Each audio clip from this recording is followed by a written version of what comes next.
way in which humans commute around Earth has drastically changed as technology has evolved. A civilization which has existed for hundreds of thousands of years has only seen drastic change from primitive transportation means of riding on horseback to more complex use of piston engines within the last century. To put this into perspective, the first automobile was only produced in 1885, and the first commercial aircraft flight was held in 1914. Both of these monumental technological revolutions only occurred slightly over 100 years ago. Since then, we have developed numerous means of transportation around Earth, which we consider to be efficient, but as technology continues to evolve, hence new technologies emerge, what will our transportation look like in the future? Throughout this multimedia report, we will investigate and discuss the emerging technologies which UberX, SpaceX Mars, and SpaceX Earth-to-Earth propose to implement within the next 10 years.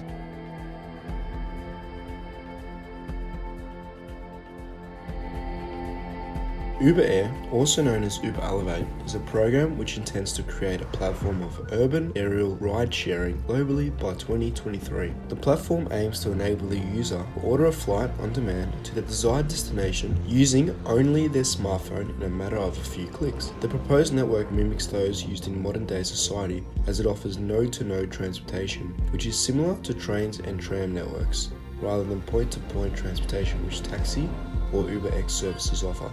Due to node-to-node transportation offering indirect transport to the user's desired destination, the platform relies upon the integrated UberX network, which picks the user up from the arrival Uber airport closest to their desired destination, and via road, the UberX service will complete the journey.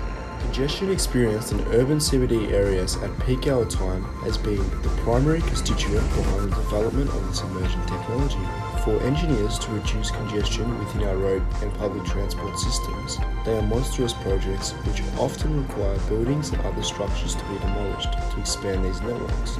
This often results in more congestion until the expansion projects are completed. The developers understand that there is only a certain amount of expansion which can be done to existing transportation infrastructure on the ground, hence understand the requirement to provide an alternative, less congested mean of transportation. As a result, the developers of this emerging technology have decided to choose air as opposed to ground as their transportation medium, as it is significantly less congested.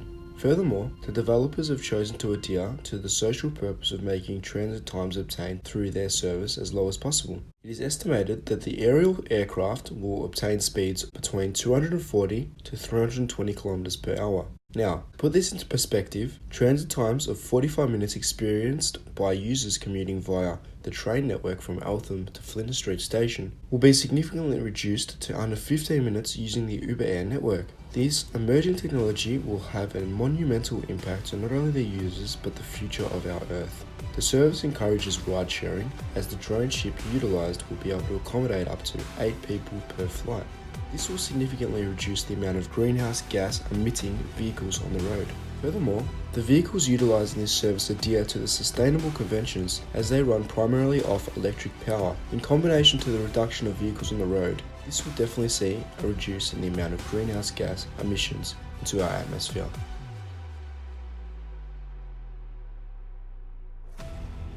SpaceX has gained worldwide attention for a series of historic milestones. It is the only private company capable of returning a spacecraft from low Earth orbit, first accomplished in 2010. The company made history again in 2012, when its Dragon spacecraft became the first commercial spacecraft to deliver cargo to and from the International Space Station. SpaceX have been accredited for developing various new emerging technologies, which aim to make space travel more accessible and obtainable, hence making humans a multi-planetary species. To do so, SpaceX have set their eyes upon populating the Red Planet, also known as Mars. The developers face various hurdles if they desire to send a manned mission to Mars, which is over 54.6 million kilometers away from Earth, longer than any continuous manned mission ever launched. The objectives of the first mission will be to confirm water resources and identify hazards, along with putting into place initial power, mining, and life infrastructure on Mars.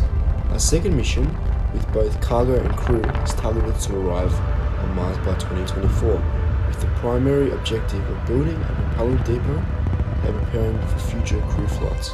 The lack of manpower on the first two missions require the developers to strategically reuse any equipment. That is why the ships from the initial missions will serve as the beginnings of the first Mars base. from which a thriving city and eventually a self-sustaining civilization on Mars can be built from. All this is progressive and over time can be achieved, but chief engineer and owner Elon Musk aims to achieve all this within 4 years. How can this be attainable? Well, the developers behind SpaceX have designed and begun manufacturing the Falcon 9 rocket, which is one of the largest rockets built.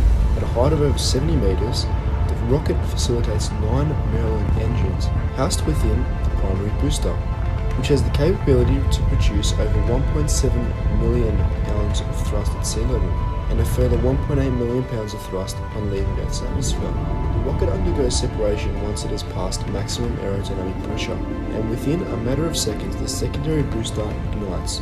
The secondary booster is utilized throughout the journey as it can be restarted multiple times to place various payloads into different orbits.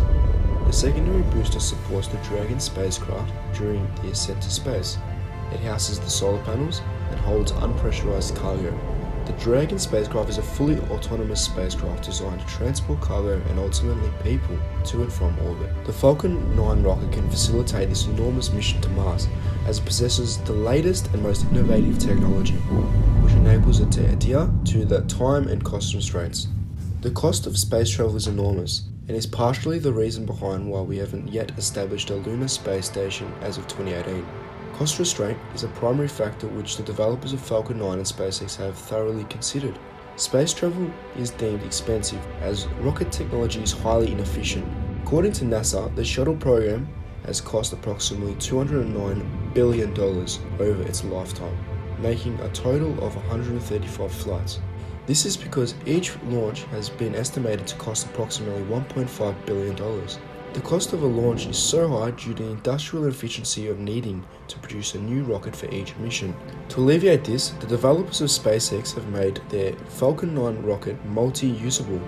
Boosters are the most expensive component of the rocket and are responsible for propelling the rocket with enormous thrust out of Earth's atmosphere. Typically, once a rocket leaves Earth's orbit, the booster separates and are commonly directed onto trajectories, crashing them into the ocean. Developers have identified the cost and industrial advantages of reusing the booster from the rockets, therefore have implemented systems which aid in guiding the boosters to vertically land precisely back at their launch site. Due to the ability to re-land, refuel, hence reuse the booster, the Falcon 9 rocket can serve significant application as it has an extended lifespan and can reduce the industrial efficiency of producing a whole new rocket every space mission. This will reduce the cost of space travel as it is estimated to cost $62 million every time a Falcon 9 rocket is launched, as opposed to $1.5 billion per launch of the shuttle, making space more achievable, which may potentially lead to the human race being a multi-planetary species.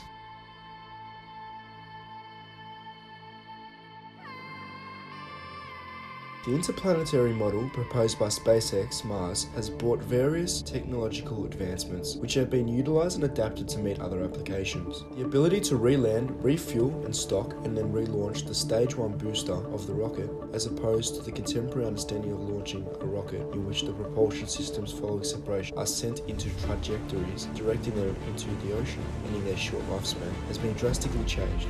The ability to re-land, refuel and stock and then relaunch the stage 1 booster of the rocket, as opposed to the contemporary understanding of launching a rocket in which the propulsion systems follow separations, directing them into the ocean and in their short lifespan, has been drastically changed. The capability of extending the lifespan of the rocket has expanded the accessibility of this emerging technology, as the industry can adopt this rocket into conventional transportation for commuting people around the Earth. The Big Falcon rocket, also known as the BIF, is a newly proposed method of transportation which aims to safely transport people across the Earth in the most effective manner. As of present day, the most effective method of transportation is via commercial airline. But even on commercial airlines, transit times can be uncomfortably long. For example, to travel from London to Hong Kong, it will take approximately 11 hours and 15 minutes. But if we were to commute via the proposed Earth-to-Earth BIF network, the transit time would be significantly reduced to only 34 minutes. How is it possible? Well, first you need to understand how the network is intended to function.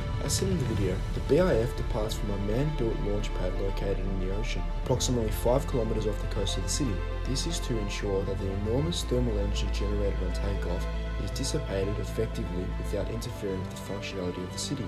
Passengers will be ferried to the launch pad via boat.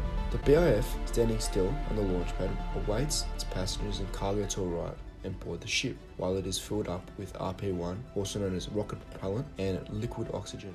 The BIF relies upon 27 Merlin engines, which produce an enormous 22,819 kilonewtons of thrust at sea level, propelling the rocket out of Earth's atmosphere within minutes. Once the ship has left the atmosphere, the Stage 1 booster separates and returns back to the launch site, and upon landing it is prepared for another departure. At the same time, the Stage 2 booster is ignited and further produces 24,681 kilonewtons of thrust, propelling the ship to a cruising speed of over 25,000 kilometers per hour. Once the ship has left the atmosphere, there is no turbulence or weather in which the ship will need to combat with. Hence, will reduce any necessary course deviations, and as a result will increase the comfort of the passengers, making the flight more pleasant and short, which is not a characteristic of commercial flight, as they can be lengthy at times and very turbulent.